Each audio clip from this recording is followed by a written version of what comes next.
we're talking about 37%, well within the margin of error right here of the opposition, 38%. It turns out Americans like what they deem to be successful foreign policy operations. And in this case, they view the ousting of Maduro, at least up to this point, as a successful one, and therefore the support way up. Yeah, before underwater, now basically even. What about the idea of putting Maduro on trial here in the United States? Yeah, you know, part of the reason why I think that the success number is way up, and you saw it here, what was it? It was 26 points in favor of opposition, now within the margin of error, is because they simply don't like Nicolas Maduro. And in fact, they believe that he should be on trial for drug trafficking. Look at this, 50% of Americans favor compared to just 14% who oppose. So there are very few Americans here who oppose it.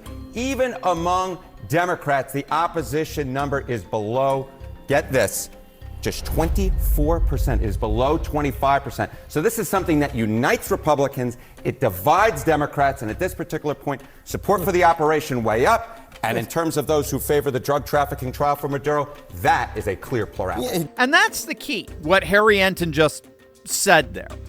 This arrest appears to be uniting Republicans while dividing Democrats, which is one of the keys to Trump's success overall. What we're seeing in this political realignment that's happening all across the country is that Republicans are uniting all the while Democrats are dividing. And originally it was actually over wokeness. Woke issues consistently split the left while uniting the right. So you take any woke issue, whether it's trans athletes in female sport or DEI or CRT in the classroom, whatever it is, woke issues are only supported by about half the political left. The other half, the Bill Maher half, absolutely despises all things woke. So wokeness splits the left, but at the same time, it unites the right in that the whole of the right despises all things woke. What we're seeing here is a new kind of split on the left where Latinos are increasingly defecting away from the Democrats. And this has been a pattern that's been going on now for the last several years. Harry Enton of CNN recently pointed out that Latino voters have swung to the GOP by 40 points since 2020 on the issue of who do you trust on immigration.